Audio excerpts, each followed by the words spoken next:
The Eagles fanbase is buzzing with anticipation and questions as the team continues its search for a new offensive coordinator, and rightfully so. With the season nearly wrapped up and the February calendar looming, the uncertainty around the coaching staff has left a lot of fans in limbo, unsure of the direction the team will take offensively.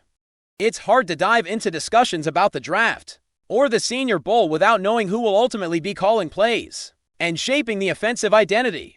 And that's precisely where the current dilemma lies. The Eagles' decision-making process for the next offensive coordinator has been a slow burn, and every potential candidate brings both hope and hesitation.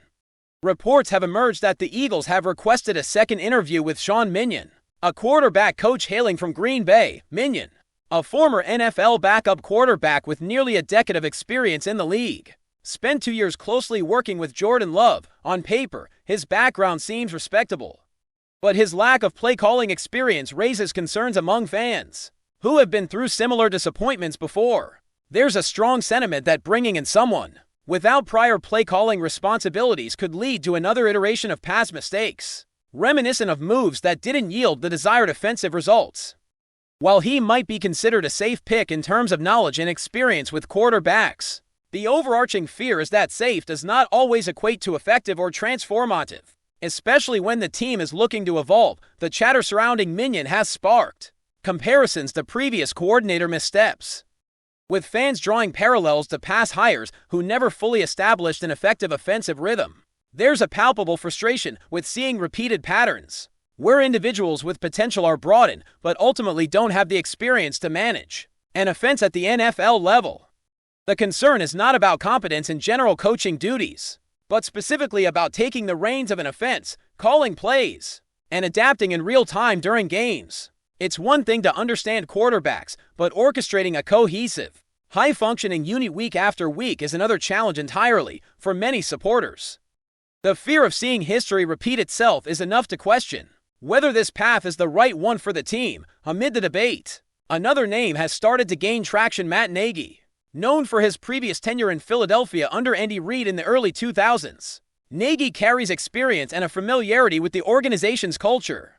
His time as a head coach with the Bears, where the team ranked in the top 10 offensively during one season, demonstrates his ability to implement a productive system.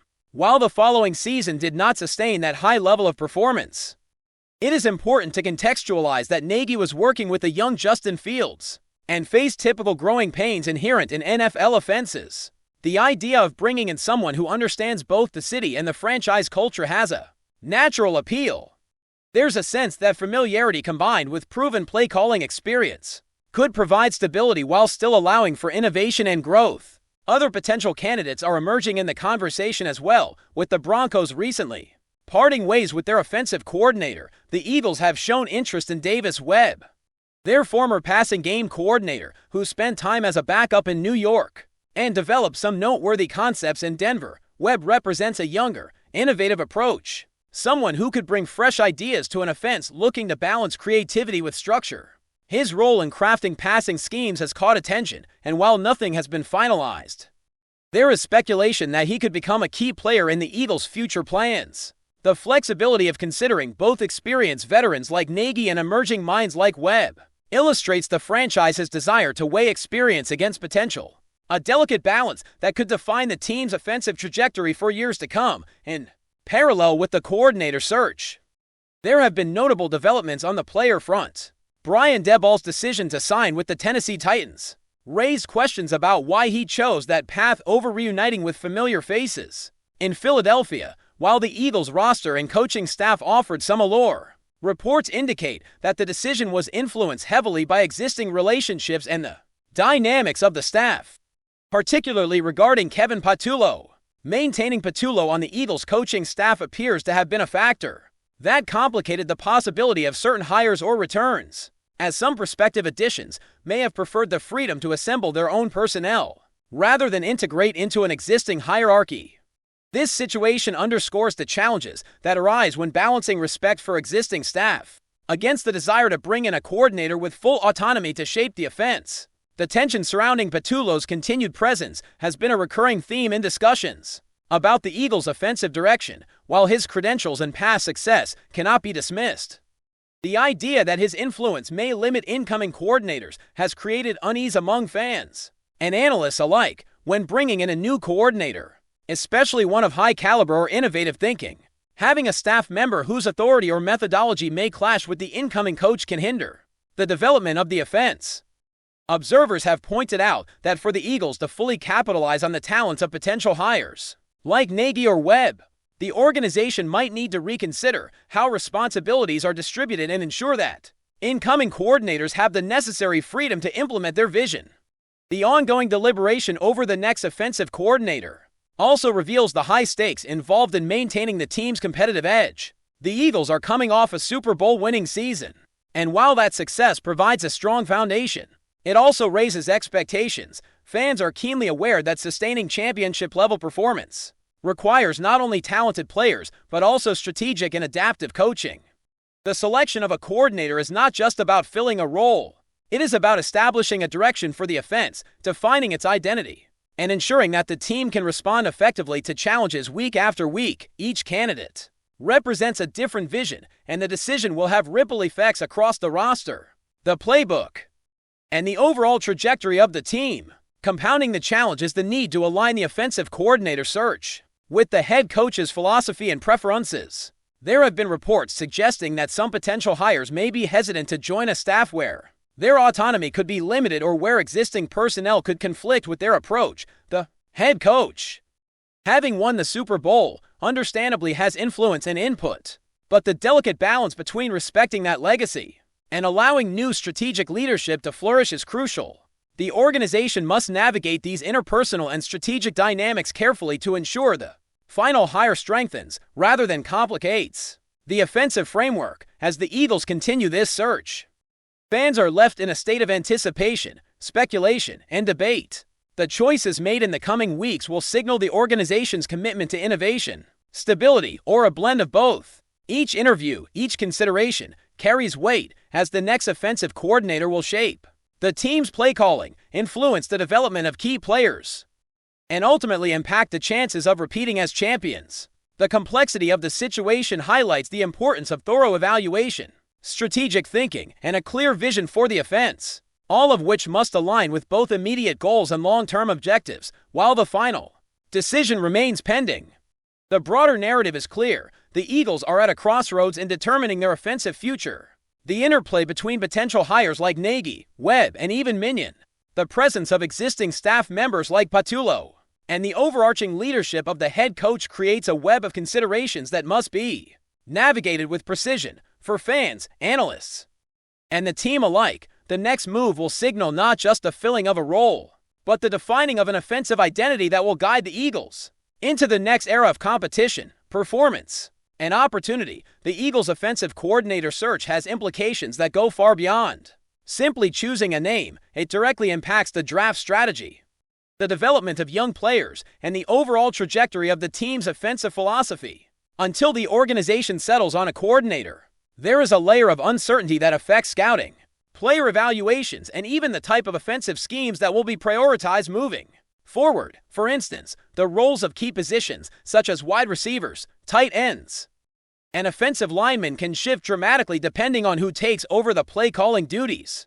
This level of ambiguity has caused some fans to question whether the Eagles can maintain their competitive edge if decisions are delayed too long. Matt Nagy, with his previous experience under Andy Reid, seems to offer a stable, familiar approach that aligns with the current culture of the team. He is recognized for his ability to create structured yet adaptive offenses, capable of leveraging quarterback strengths, while also keeping defenses guessing. While his Bears tenure had its ups and downs, his understanding of both the quarterback position and the broader strategic elements of offensive play calling gives him a significant advantage over candidates lacking practical experience in running an offense. For the Eagles, a coach like Nagy represents a calculated decision, blending familiarity with professional insight. Yet the concern remains whether safe choices can yield the explosive, high-octane results that fans crave. Meanwhile, younger candidates like Davis Webb offer a more modern approach, potentially incorporating innovative passing schemes and advanced play designs.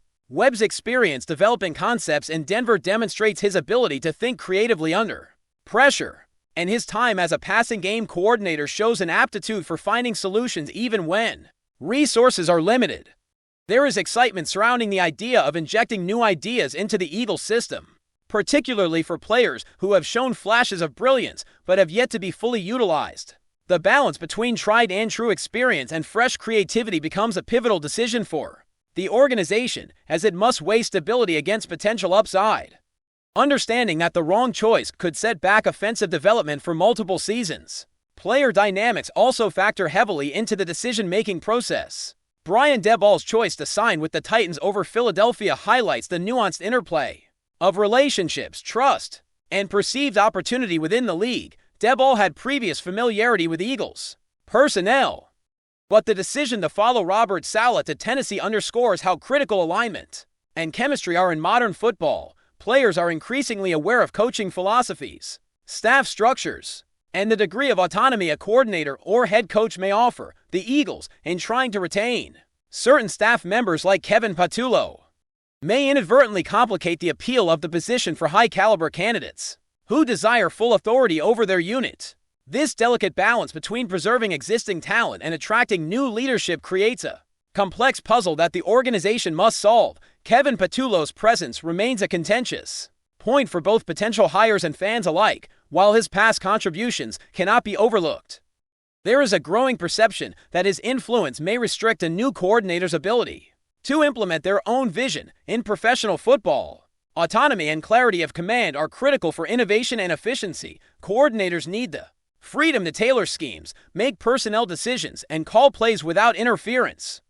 Reports suggest that some candidates have hesitated to engage fully with the Eagles because of this dynamic, highlighting the tension between legacy staff and incoming leadership. The team must carefully manage these relationships to ensure the incoming coordinator can operate with sufficient independence while still respecting the broader organizational culture. As the Eagles evaluate potential coordinators, the question of risk versus reward becomes increasingly central. Hiring a familiar figure like Nagy offers predictability and a reduced chance of failure, but it may not push the team into the next level of offensive sophistication. On the other hand, bringing in a younger, more experimental mind such as Webb carries the possibility of groundbreaking strategies, but comes with inherent uncertainties, particularly regarding leadership experience and game-time decision-making. The Eagles' front office faces a critical balancing act, needing to consider both immediate production and long-term offensive growth.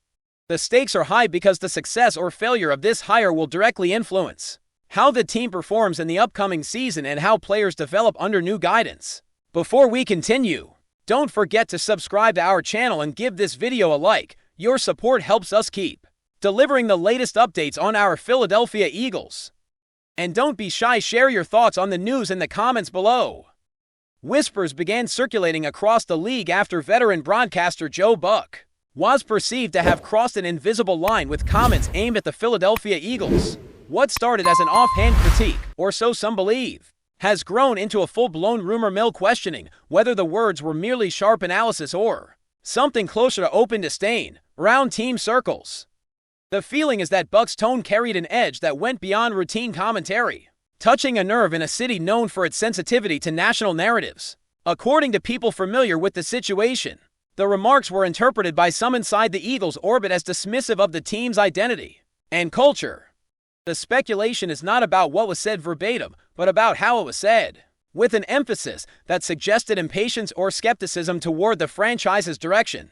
In a league where broadcasters walk a tightrope between honesty and respect, even subtle inflections can become fuel for controversy. The reaction has reportedly been mixed. Some insiders believe the comments will be brushed aside as part of the media noise that follows any high-profile team. Others whisper that players and staff noticed, storing the perceived slight as motivation. In Philadelphia, perceived disrespect has a way of taking on a life of its own, and Buck's reputation as a blunt voice only adds to the intrigue. There is also quiet speculation about the broader implications. Could this moment reflect a growing disconnect between national broadcasters and certain fan bases? Or is it simply another example of how every word is magnified in the modern sports ecosystem? Neither Buck nor the Eagles have addressed the chatter directly, which only allows the rumor to linger for now. The story lives in the gray area between criticism and controversy. Whether Joe Buck intended to take a shot at the Eagles or was simply doing his job remains unclear. What is certain is that, in Philadelphia, people are listening closely, reading between the lines, and wondering if this was just talk or the spark of a larger narrative yet to unfold. That's it for this update. If you enjoyed the video and want to stay updated with exclusive news about our Philadelphia Eagles, be sure to subscribe to our channel and hit that like button. We can't wait to hear your thoughts in the comments. See you in the next video.